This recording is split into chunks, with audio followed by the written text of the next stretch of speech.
तो last class हमने a letter to God lesson 1 जो अपना है इंग्लिश का फर्स्ट फ्लाइट का उसका 15 MCQs किया था। उसके बाद आज 16 नंबर से शुरू होने जा रहा है, तो ध्यान देके हमें देखना है 16 नंबर MCQ हमसे क्या पूछती है। Number 16, how much money was the postmaster able to arrange. कितना पैसा पोस्टमास्टर सक्षम हुआ था अरेंज करने के लिए, इकट्ठा करने के लिए। तो ऑप्शन है, option A 100 pesos, option B nil 1 भी रुपया नहीं, ऑप्शन सी है 1000 पेसोस और ऑप्शन डी है 70 पेसोस। तो जो पोस्टमास्टर था वो कितना रुपया इकट्ठा कर पाया था लेंसो को भेजने के लिए।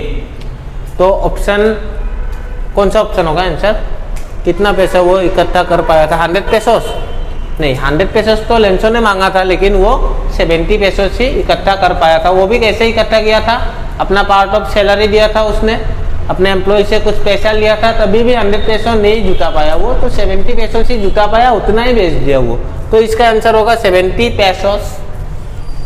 तो नंबर 17 में हमसे क्या पूछा गया है, what did the postmaster feel on experiencing Lencho's receive the letter. यहाँ पे एक वर्ड गायब है, व्हाट डिड द पोस्टमास्टर होगा यहाँ पे, व्हाट डिड द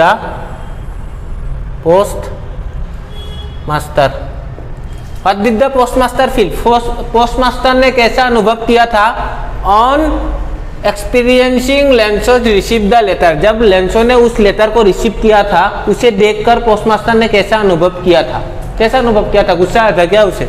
तो ऑप्शन क्या क्या है वो हम देखते हैं। ऑप्शन ए में लिखा हुआ है कॉन्टेंटेड। कॉन्टेंटेड का मतलब संतुष्टि, सेल्फ सेटिस्फेक्शन, तो वो तो मिल ही गया आंसर।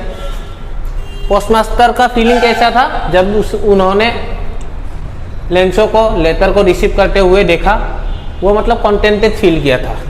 तो इसका आंसर होगा कॉन्टेंटेड। अदर में हमें जाना ही नहीं है, अगर हमें डायरेक्ट आंसर पता है तो हम टिक लगाते आगे बढ़ेंगे। Number 18, how did he feel when he counted the money. अब ही किसके बारे में बताया गया, लेंसो के बारे में, जो कैसा उन्होंने फील किया था, अनुभव किया था जब उन्होंने काउंट किया पैसा को। लेंसो ने जब जो मतलब लेटर आया था उसमें पैसा आया था, उनको काउंट किया तो उन्हें कैसा फील हुआ था, मजा आया क्या उन्हें, नहीं। तो जब उन्होंने काउंट किया तो उन्होंने मांगा था 100 पेसो, आया 70 पेसोस, तो उन्हें गुस्सा आया, तो क्या होगा, एंग्री होगा। नंबर 19 है, what did Lencho think of the post office employees. Lencho क्या सोचता था पोस्ट ऑफिस एम्प्लॉइज कर्मचारी के बारे में। तो वो क्या सोचता था उनके बारे में। लेंसो ने मंगवाया था 100 पेसोस, मिला 70 पेसोस, 30 पेसोस कहाँ गए। उसे लगता था पोस्ट ऑफिस का जो भी एम्प्लॉइज है वो लोग बदमाश है, चोर है, उन लोगों ने बाकी 30 पेसोस रख लिया है। तो वो क्या सोचता था, उन्हें सोचता था वो बंच ऑफ क्रूक्स। यहाँ पर मतलब बंच मतलब ग्रुप है, एक बंच मतलब ग्रुप होता है, और क्रूक्स मतलब बदमाश। बंच को झुंड भी कह सकते हो आप, बदमाशों का झुंड समझता था वो पोस्ट ऑफिस एम्प्लॉइज को। तो ये बंच ऑफ क्रूक्स होगा इसका आंसर। 20 में है, what did Lencho ask for in his second letter. Lencho ने जब सेकेंड लेटर लिखा, जब उसे 30 पेसोस कमाया तो उसने सेकेंड लेटर लिख डाला भगवान को। तो उसमें उन्होंने क्या लिखा ये हमसे पूछा गया है। तो ऑप्शन यहाँ पे दिया गया है, उन्होंने लिखा मोर मनी, ज़्यादा पैसा मांगा उन्होंने।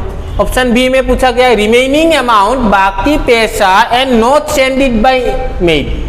बाकी पैसा उन्होंने मांगा उस लेटर में, सेकेंड लेटर में, और उन्होंने बोला इसे मेल द्वारा मत भेजिए, पोस्ट ऑफिस पोस्ट द्वारा मत भेजिए। और सी है remaining amount and send it by mail only. बाकी पैसा आप भेजिए और सिर्फ मेल द्वारा ही भेजिए।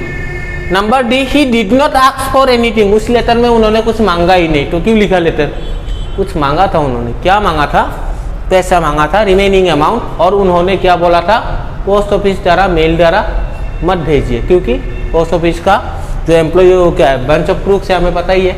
इसलिए इसका ऑप्शन होगा बी। यहाँ पे कंफ्यूज नहीं होना है, not send it by mail, mail द्वारा भेजने मना किया था लेंसो ने भगवान को। 21, द स्टोरी सेट्स इन। ये कहानी कहाँ पे गढ़ा गया है, ये कहानी कौन सा देश में गढ़ा गया है। तो इसका ऑप्शन है लैटिन अमेरिका, ऑप्शन बी है यूरोप, ऑप्शन सी है इंडिया, ऑप्शन डी है Africa.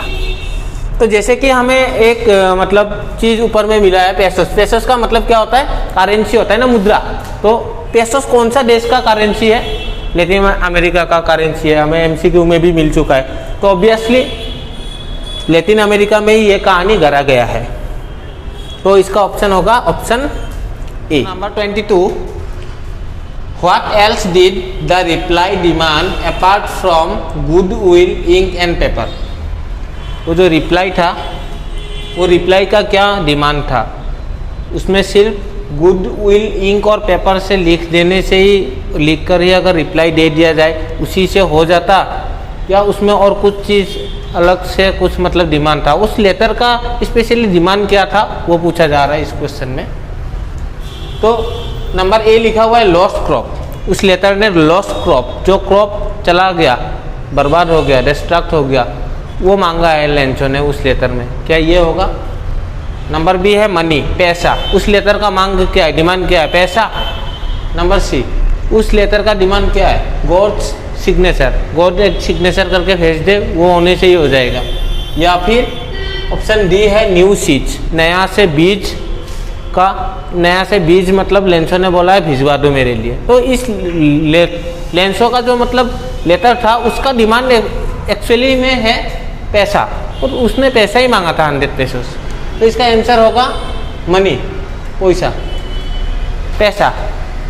Number 23, from the top of the हिल। वो जो पहाड़ था जिसके ऊपर लेंचो का घर था, फ्रॉम दैट हिल, उस पहाड़ के ऊपर से, he can see he is ready to harvest cornfield. Lencho देख सकता था उसका जो फील्ड था, कॉर्न का, मकई का खेती था, उसको देख सकता था।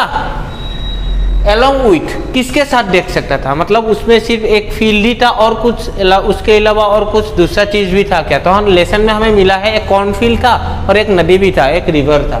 तो इसका आंसर होगा उस ऊंचाई से लेंसो अपना फील्ड देख सकता था और एक नदी भी देख सकता था, रिवर। तो इसका आंसर रिवर होगा। तो number 24, Lencho started to write a letter to God on.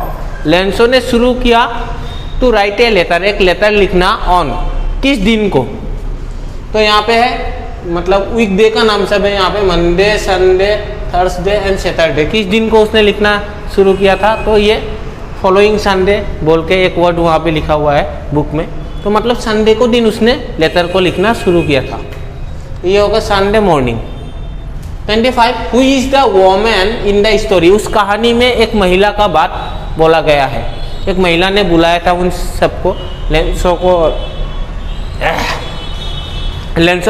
को बच्चों को मतलब डिनर पे बुलाया था एक महिला ने। तो वो महिला कौन थी? तो वोमेन जिसके बारे में बात किया गया है वो लेंसो की रिलेशन में कौन थी वो पूछा गया। तो ऑप्शन ए है हिज वाइफ, उसका वाइफ थी, his mother, his neighbour women, ना गॉडेस। नेबर का मतलब होता है पड़ोसी। तो वो वोमेन और कोई नहीं, लेंसो की अपनी धर्मपत्नी जी थी, his wife. 26, when the big drops of rain began to fall, Lencho watch. जब बड़ा बड़ा ड्रॉप्स बिगन शुरू हुआ था गिरने को, तो लेंसो क्या कर रहा था? तो लेंसो तब डिनर कर रहा था, क्योंकि उस वोमेन ने बुलाया ही था डिनर के लिए सबको। तो सारे लोग डिनर कर रहे थे, टेकिंग डिनर।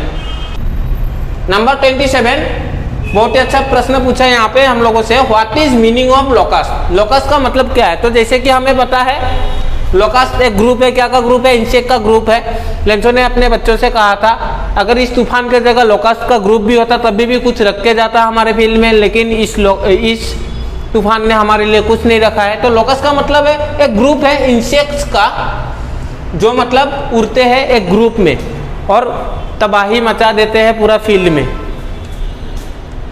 और ऑप्शन सारा कॉन्फ्यूज करने के लिए दिया रहेगा। बी में है बिग कॉर्नफील्ड, तो लोकस्ट का मतलब बिग कॉर्नफील्ड तो होता ही नहीं है, और हैवी रेन भी नहीं होता है। टॉप ऑफ ए हिल ये भी नहीं होता है। टॉप ऑफ ए हिल का मतलब होता है क्रेस्ट, CREST, क्रेस्ट।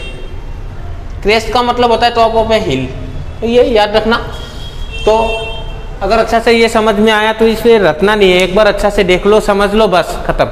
एग्जाम में आएगा आराम से तुम कर पाओगे। लग सकता है तुम्हें जो तुम नहीं कर पाओगे, लेकिन तुम कर पाओगे। तो आज का वीडियो यहीं पे ख़त्म होता है। और मैं आशा करता हूँ ये मज़ा आया होगा पढ़ के। ऐसे भी हम लोगों के साथ पढ़ के आप लोगों को मज़ा ही आता है। तो अच्छा से समझना है, पढ़ाई बोझ नहीं है, इंटरेस्टिंग से हमें कहानी के हिसाब से समझना है और कॉन्सेप्ट को क्लियर करना है, रटना नहीं है। रटने का ज्ञान को हम लोग सपोर्ट करते भी नहीं, समझना है हमें, कॉन्सेप्ट क्लियर करना है कि नहीं। तो इसी बात पे लाइक, कमेंट, सब्सक्राइब कुछ नहीं चाहिए हमें।